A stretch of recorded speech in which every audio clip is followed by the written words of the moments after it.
started then. So very quickly today, we're going to be talking about innovation, about how to manage it, how to store it, how to optimize it, how to make sure that it delivers the best and quickest, fastest, most optimal result that we can wish for based on the time, energy, resources, and money that we are investing on it.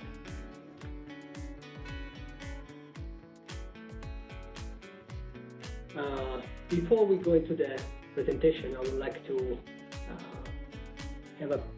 go briefly on the platform that is hosting us today, which is Knowco Collabwith, and to tell you what Knowco Collabwith is for me. I know this platform already for a while, and especially I know Yara, that it's our host today, and it's a platform that allows people to get in touch with each other, people who are like-minded, people who have a common shared interest and passion for innovation and wants to get in touch with other people that share the same interest. There is an opportunity for matching each other, for cooperating, for coming together for specific projects. And of course, there is also a chance to get in touch with potential business partners. Consultant can maybe get in touch with clients or people who need a special advice from a high-level advice that will require the competence of a professor from your university can find it here. Getting in touch is extremely simple, can be basically done with a few clicks. And the platform will also host webinars like the one of today,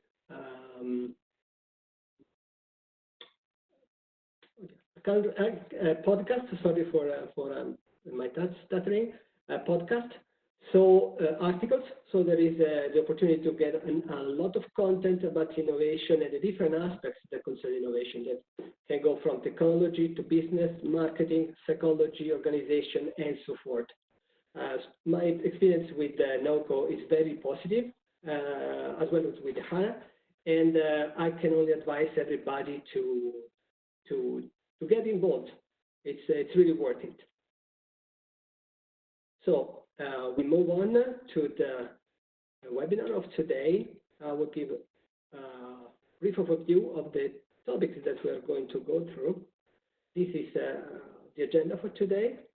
It's not going to be all about me talking and giving presentation, but also about chatting together, sharing point of view, information. So we're going to start with a quick introduction round, and we're going to have an interactive session in which everybody of us can say what is innovation for me, what he or she thinks that are the issues with innovation. Especially we're going to go about the issues with startups and what we think are the most recurring, annoying issues with innovation and startups, and what are the root causes of it. After that, I will show you what is my proposed solution, which is this integrated technology to business innovation framework, why I think it's necessary, why I think it's useful, and we're going to see what its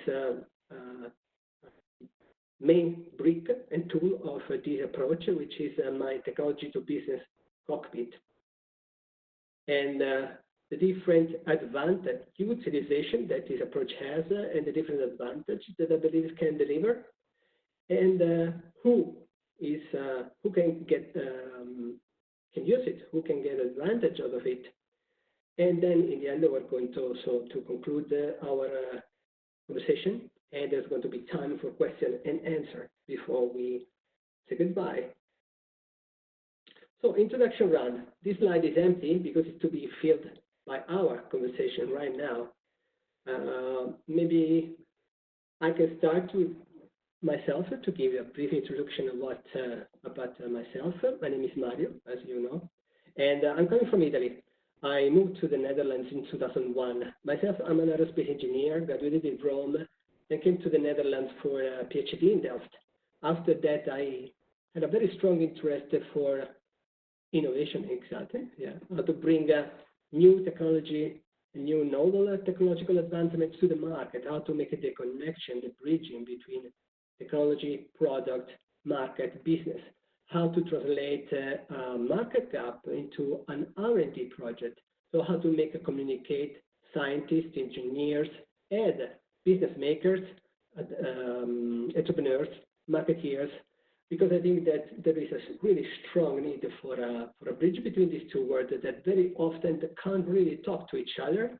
And when they do it in a dysfunctional way, which is a great penalty for everybody who wants to do innovation. It can be a CTO in a big company, can be a startupper, can be a professor in a university that just came up with a brilliant new technology but doesn't know how to access the market, how to make the technology transfer, industrialization, valorization.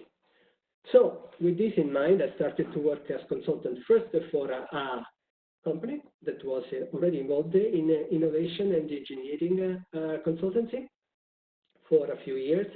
And since 2012, I'm mostly operating as a freelancer consultant on my own and developing this methodology that we're going to discuss today. From a technical point of view, I've been mostly busy with aerospace technology, aviation, lightweight materials, solar energy, and especially drones. That's basically my great passion. But whatever the lessons that I've learned by operating in these fields, in the end, are lessons that can be shared with anybody who is involved in innovation, even if the domain is different from a technical point of view. The best practices, the management methodologies are theoretical universal and can be applied in every high-tech or deep-tech field. So that's enough for me. I would really like to hear from you all. Who would like to start? Maybe Pilar? I can introduce myself if you want. Yeah. Alan Tettleman. Can you hear me well? Yes, I can hear you pretty well. Perfect. So I born in Argentina. I moved to Europe 12 years ago. Sorry. Mm-hmm. I began my innovation journey. I think 10 years ago with electro generators for water power plants, and discover some misalignments, as you mentioned, in the different persons in the office. And 5 years ago, I started doing my master in business innovation. I crystallized and justified the questions I had in my mind with strong answers, and find out that I wasn't so wrong as I thought, and tried to move forward. Then I went through different industries. I went to automotive, research center, big data, and data-driven business. I also had the chance to participate one season in the Formula One. And then after all of these impressions, I find out that there are a common path in all of these industries, and this is the lack of innovation knowledge in the management. It's like a incredible, I say a little bit, I say the ignorance of innovation in this level of management is criminal for me. If I will be the investor of some companies and will put my money in some of these managers, I will ask 2 times if they know about what they are doing. But okay, this is another topic. No, actually, it's not. I totally like what you're saying because I share it. Yeah, I can understand. Not everybody talks so open like me the first time, but yeah, I feel it, so I need to transfer it and to share it with you. And okay, what I decide afterwards is to be very transparent to people which I came in contact with, and I set the points very clear, and afterwards I decide if this company, if this person is mature to receive my consultancy, because it's all about maturity. You can try to start your sales process in consultancy for innovation like 2 years long, and if the company is not mature, they will not take your services.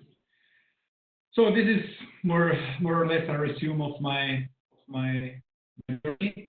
Yeah. I'm very open and willing to discuss with you about these topics. With pleasure. Later, after the presentation, or we can make an appointment. Hannah is telling us that we have to hurry because we have only 1 hour. So who wants to come next? We have to kind of hurry up, I'm afraid. Nobody? Hello, Mario. Hello? Yes, this is Emmanuel. Hello, Manuel. Yes, I'm calling from The Hague, and I've been part of the platform for like more than 1 year or more than that. I went to school. How I know I went to school with Yala in RSM. We did the Masters of Business Administration together. So as Emmanuel, I'm originally from Rwanda. I have been in Netherlands for the last 5 years, and I do consulting into digital transformation, mostly in African financial services industry. Okay. And thank you for giving the opportunity to watch what you do best. Thank you. Thank you, Emmanuel. Just one short question. What's your interest with innovation, and what do you think are the big problems with it? Yeah, so my interest in innovation is in my work, we usually introduce new way of working, new technology to the business, to the financial services, and mostly helping to reach the unbanked people, the people who don't have accounts, and usually cannot be served using the traditional brick and mortar model. And so the challenge is sometimes it's really it's one way, it's one thing to say, yes, technology is going to change things, but having people adopt it or even having a profitable, financial viable model and sustainable or long term is really a big challenge, changing culture, changing everything. So that's my really interest. Thank you. I see. All right. I see. Thank you very much. I see the next person could be Eric.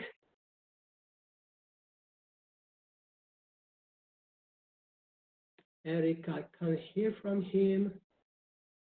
Then we have Jamie. Hello, can you hear me? Yeah. Hello, hi, my name is Jaime Sebastián. I'm also calling in from Amsterdam. I had the chance and the pleasure to meet Hara last year in Startup Accelerator here. Yeah. I do business development for software companies. I do it independently as a consultant, working with different clients in very different sectors. And for me, it's a great opportunity to listen to others and also to share a little bit of my experience trying to sell innovation to big corporations, which for me it's always a very interesting journey each time you try to offer a new innovation solution or try to engage with the right stakeholders in big corporations. You end up finding the most incredible, bizarre situations.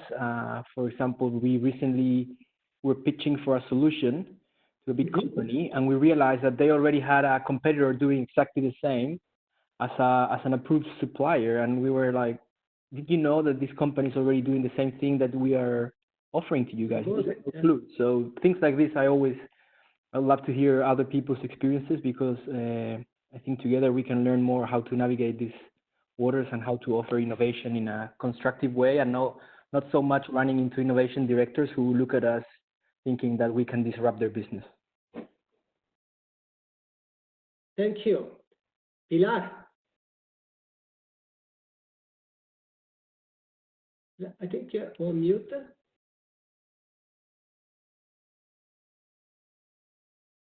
So I can present myself. Oh yes, of course. Yeah, Jara Pascual. I am telecom engineer with an MBA. I come from Spain. Now I am living in Amsterdam, and since 2 years I am leading the business of Knowco and Collabwith platform. Mm-hmm. Thank you. Thank you for hosting us. And we have Vincenzo. Can you hear me? Yes, we can. Hi, I'm Vincenzo Toscani. I'm Italian, living in The Hague since 2005. I always had my work experience in IT, ITC, telecommunication. And recently I joined a startup as a CTO, which is still really at the beginning. And the idea is to create a kind of investment platform using our tool.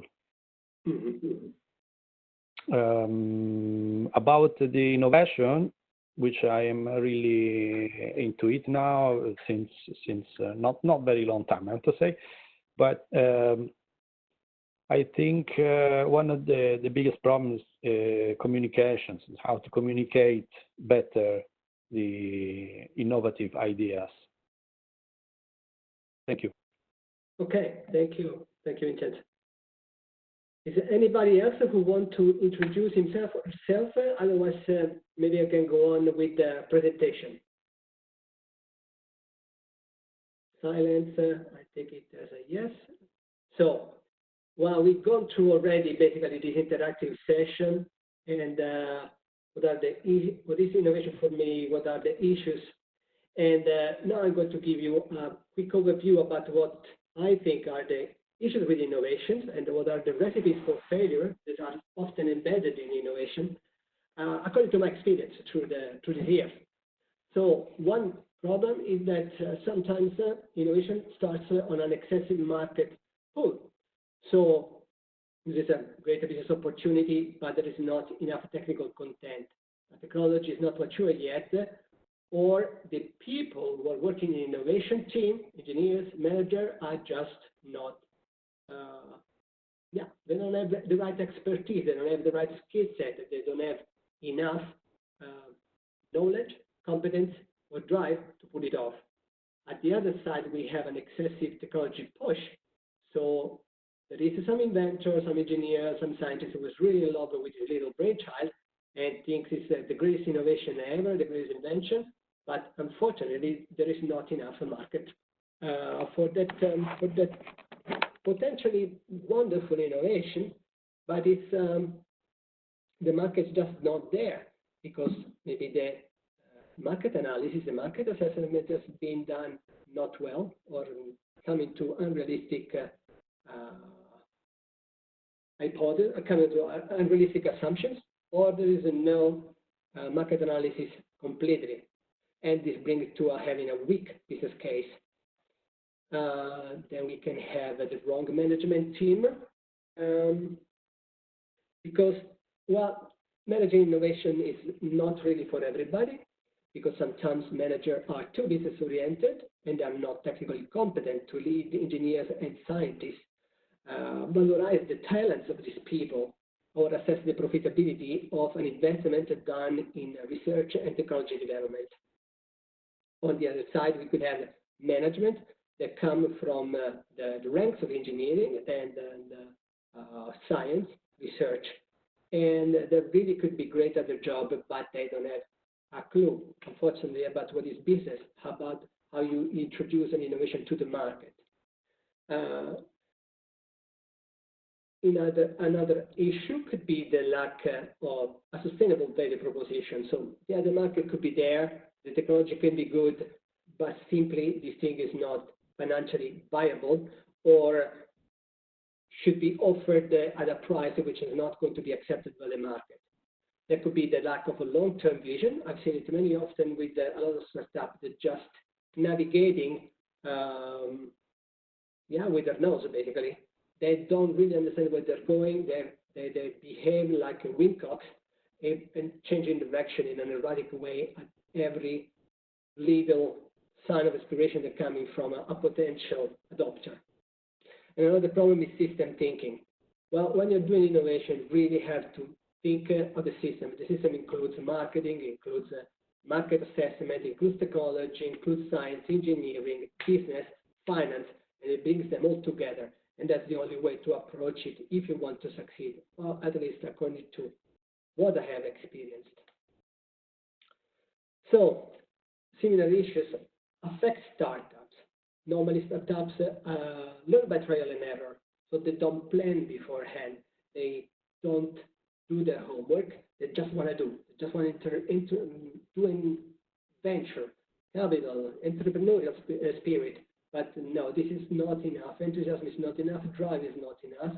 You have to do your homework. You have to be knowledgeable about what you're doing, about your market, about your potential customers, about the market entry point, about engineering, about your technology. So what we said about the management, too much business-oriented or too much technical-oriented, well, applies as such to the entrepreneurs, as people. And another problem is often we have a problem is with investors. Investing in innovation, high risk, high tech or deep tech ventures require a very special type of investor. Someone who can put money, as of course, needs to have some deep pockets, but you also need to have the competence and understanding. Should not force too much his vision to get the money, to get his return to ripe from his investment, not to force the startup, which is just a little child, into a framework that could stifle innovation and creativity, but also should not allow the entrepreneurs, the startups, to behave like, let's say, brats. So the investor should be someone who already has an understanding of the market. What does it mean to bring an innovative product or technology to the market, open some door, and be able to understand what are the caveats, the risks, the difficulties of this innovative trajectory. So a number of questions is recurring when you're dealing with innovation. Questions that have affected everybody as an entrepreneur, as a scientist, as an investor who has been dealing with it. So how do you assess and maximize the contribution that innovation, technical innovation delivers to the competitivity? So for instance, you can have a CTO who say, yeah, I'm asking so many million euros to my CFO. And the guy's asking me, well, what are you going to do with it? How is this going to contribute to the profitability, to the viability of the company in the end? Because it's an investment and you must have a return on it. So you have to be able to assess it. So you want to get to the market fast without compromising on quality. How do you do that? On the other side, when you see that there is a market gap, there is an opportunity, how do you translate it into a project for R&D, new technology development, and new product development, and frame it into a roadmap? How do you create the best, and this is one of the themes that is going to be recurring in this presentation today, how do you create the best communication, coordination, cooperation between the different aspects, the different part of the venture team, the innovation team, and especially between technologists, scientists, engineers, inventors, and all the other people who sit on the business side, marketing, market analysis, sales, finance, because these people very often are like two different tribes. They don't talk to each other, and bring them together is trying to bring together Palestinians and Israelis, to give you an example. Another point, we already touched it briefly, talking about system thinking. You have to handle in a way which is inherently multi-stakeholder, multidisciplinary, and cross-functional. You deal with the team, with the people who are in the team. You deal with the potential market, potential customers. You're dealing with knowledge providers. You're dealing with consultants. You're dealing with suppliers. So there is a lot of stakeholders, And there are a lot of disciplines. Talk about engineering, R&D, science, up to marketing, finance, money. And so the whole venture, the whole story is very cross-functional. Another issue is how to fast-track the growth and professionalization of startups. Startups can be having a very good idea, can be very driven, but at the same time could be, well, let's say a bit naive and a bit bohemian. So they need to be framed and be helped in a way that does not constrict them too much, but also make sure that it's not just a student hobby. Again, there is a strong need for alignment. So the technology, the engineering, the market, the marketing and communication, the sales team have to go in the same direction. So there must be a shared goal. There must be shared goals and strategies. There must be the feeling of working together as a team for a shared and common purpose. And the final thing is like, how do you optimize technology scouting, assessment, valorization, industrialization, commercialization? So once there is a new technology, how do you develop it in a successful go-to-market roadmap?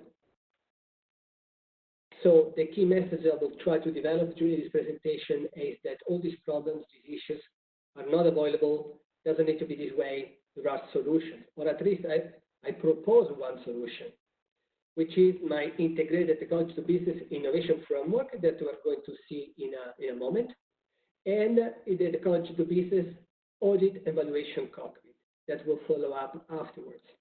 So the purpose of this framework is joining together in one single picture the whole innovation and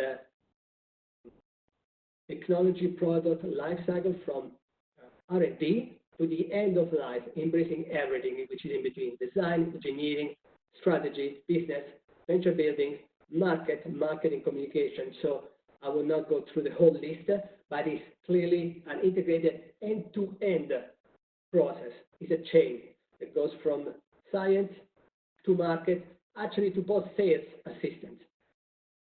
And therefore, there must be a single vision that brings together technology, product, market, business model, value, revenue model, and also a unified joint roadmap. And that's why I also talk about vertical TRL integration. For people for the ones among us who do not know what is TRL, it means technology readiness level. And it's a system to assess and measure the maturity of a new technology, which has been used already for years by the European Space Agency, by the NASA, by armed forces, and that in the last 20 years has become a standard for discussion between different stakeholders like industrial, university, research, business, when trying to assess and measure in an objective, as objective as possible way, the maturity of a novel technology. This approach allows to involve every single department inside the organization, but also partners, suppliers, clients, knowledge providers, and all the business technical domains are involved, so they do not work as a separate silos, but as a team. Because of this style of working, once adopted property, which is very hybrid, because of course it brings together technology, engineering, and business, well, you are supposed to create an inherent alignment in purpose, strategy, and goals.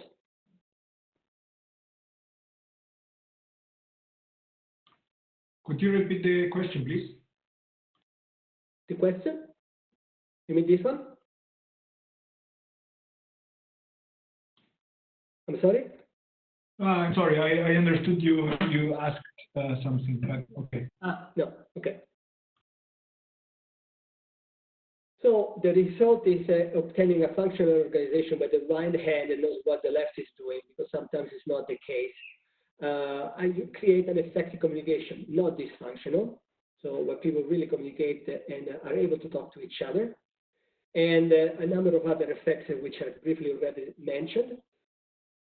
A couple of things is that you start to think about technology business case and not just the business case.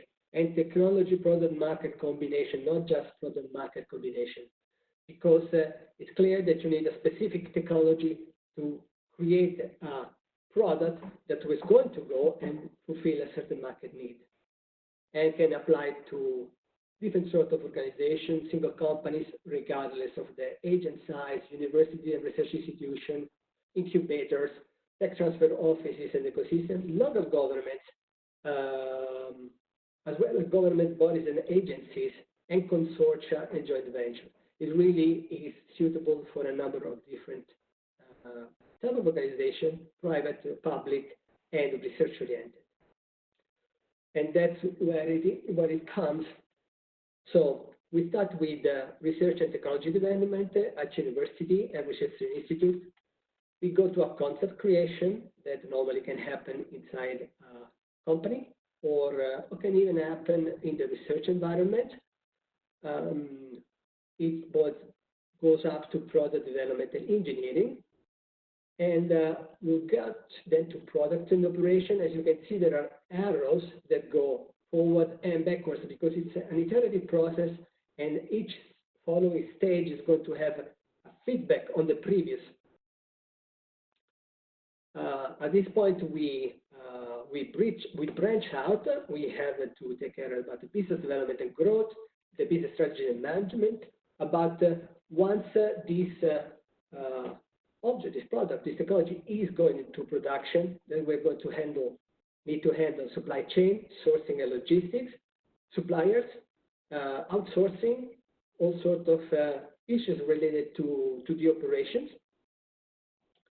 And there's going to be an interaction between these aspects and the business development and growth, because it's fundamental if we're going to produce something internally or we're going to outsource it, just to say one simple example. Well, once we have all in place, we're going to sales and to marketing and communication strategy. Once something is sold, this has been brought to the customer. Of course, we have to take into consideration also the post-sales assistance, and in the end, even the end of life of a product. One important aspect is that we discussed about the investments, the funding, which is required for an innovation, be done inside a company, be done by an investor, a venture capitalist, an investment fund that goes to invest in a startup or in an SME. And the technical scientific stages, the first three stages of this chain, have to go and offer direct support financing in order to provide content and confidence to the potential, to the man with the money, so to say, that this thing is actually feasible and will create a viable, successful product. So the first four stages what are getting integrated, and that's why I mentioned the TRL vertical integration. And we get a single chain from R&D to the market where all the innovation strategy, planning, and execution are brought together. And that's why I get a bit busy here. Technology, product, market, business, integrated innovation chain.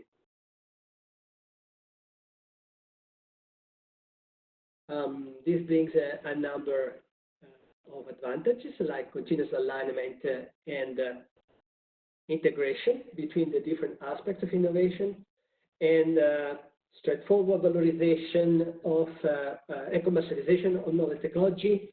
We can have all the knowledge that comes from the customers is brought from the salespeople to the R&D, to the engineers, so that can exploit this wealth of information for improving the product or creating new product. And in my experience, it's terrible how the disconnection between commercial side and technical side is actually preventing all this knowledge that is gold, pure gold, about what the clients desire to be brought to the people that can make a good use of it.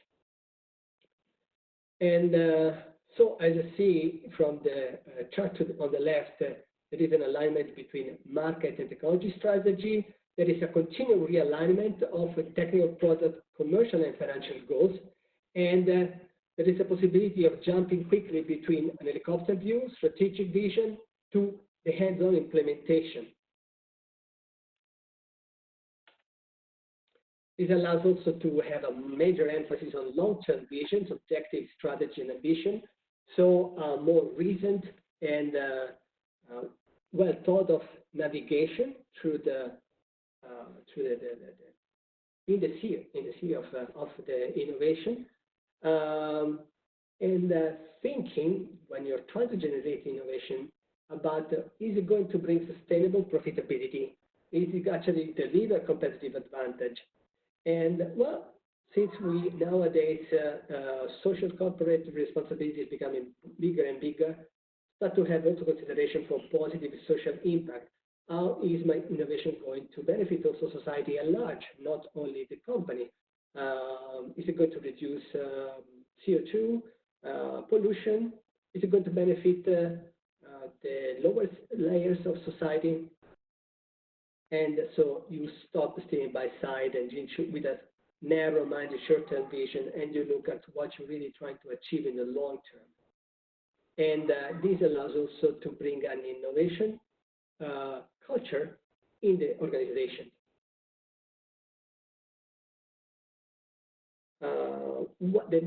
A basic tool of this approach is the technology to business audience evaluation cockpit. By using mathematical formulas, it's possible to calculate and assess the potential the chances of an innovation based on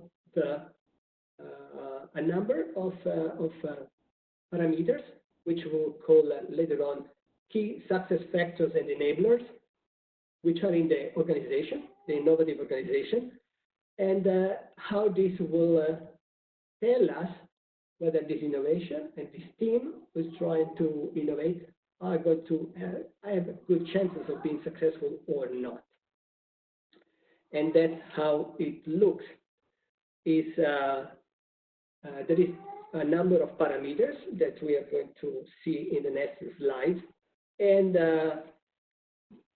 they all measured on a scale that goes from 0 to 10, and allow us to assess and evaluate an investment in a company, especially if it's a startup, a project program for technology development. We can use it also to assess and vet a potential supplier, also how good is an idea, and allows us to actually measure the resources that we're going to need to put it off, the market potential, and whether it's going to be profitable, and whether the capability of organizations are good enough. And also, what is our innovation performance in terms of getting to the market and return on investment. And one that is also be able to highlight troubled areas. So seeing immediately where are our weak spots and compare different options, for instance, and also help shareholders in the case of starting venture to get a better grasp of what they're putting themselves into. And this is important, is applicable for short-term as well as medium and long-term assessment. Now, here we go to the next slide, and we see what are the 20 key success factors and enablers that I have met as most critical in my career. So we have the funding and capital, the science and R&D, the technology development and feasibility, engineering and engineering tools, product development, project and program management, production and operation. Well, I'll let you to read the rest of the list. I don't want to annoy you.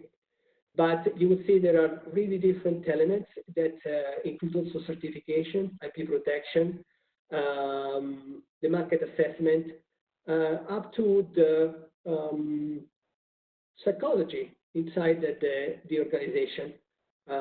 So what is good? What is the how we can see the members of the team, the innovation team, not only in terms of skill set, but also in terms of personality and possibly personality disorder or dysfunctionalities. So the use and advantages that, well, we already been going on a bit on it, so I don't want to repeat myself. But the most important thing is that we can see what are the competence gap, and we can move to reduce it. We can have a better understanding of the potential risks. We can prepare for growth, so prepare for potential hindrances and problems that we might find along the path and avoid them before they arrive. Assess the innovation performance, as I say, obtain validation about the present and future capacities and profitability, and support the whole organization implementing and managing the change trajectory, which is going to be induced by the technical and business innovation. And most importantly, assess profitability, risk, and ROI of an investment in high-tech startup. Now, this is the use of this cockpit comes in a stepwise process. We start with a new investment, project, product, and supplier, visibility of a new idea. And you then assess the needs, the gaps, the risk, the potentialities. And you see if it's going somewhere. So under here, there should be a no to the right and a yes going down. If it's a no, meaning that we can see immediately this thing is going nowhere, stop it, don't waste the money on it. If it's a yes, then we can use this technology to business integrated innovation chain that we saw earlier on. And then once you've done it, go back to your idea and we start to assess it again. So we have a sort of an iterative process that can start with a quick scan, because this type of analysis can be a bit long and time-consuming. If it seems viable, then you can make a more extensive assessment. And then along your route, you have to do, well, as in proper project management practice, do a number of milestone assessments to make sure that you're still viable, that you're still profitable, and you're still going in the right direction. And so you see that there is a continuous iteration between these two different stages of the assessment and the initial starting point. So the word is, as you probably have understood by now, it's integrated. So integrated innovation chain, integrated hybrid, cross-functional approach, integrated strategy planning and execution. And the other words that are important here are bridging, alignment, communication, and cohesion. So connect the entire organization, make it able to communicate, so speak the language of funding and business, as well as technology and engineering, marketing and sales, bridge between technical guys and the business guys, make them work together, make them talk to each other, translate the language of the technical people in something that the business people can understand, and vice versa. So in the end, what you get is internal cohesion. They're aligned, they work together, they're a team. One effect is that here you also generate what I call a knowledge supply chain, because well, we're used to have a supply chain company in business, and you have suppliers of different layers that are going to create and deliver to another company a number of products, semi-products, sub-assemblies, and so forth. But here in this in this picture is a bit the same, because we start from, I don't know, a university, a research lab, and we bring this knowledge to applied research. Then we bring it to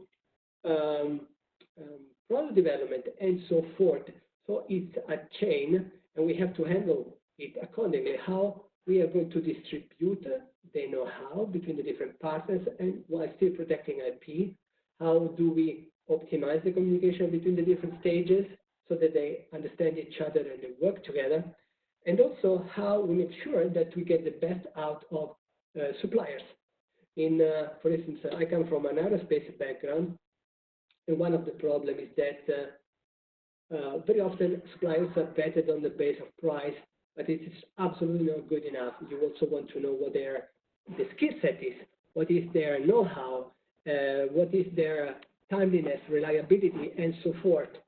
So you have really to understand what the capabilities of the suppliers are, what sort of software is it using, what sort of degree, education the workforce of your suppliers has. And maybe you have to train a bit your supplier. So all this together comes into a knowledge supply chain. One important thing is that innovation brings change, and this implies that you also have a problem with change management in all of this.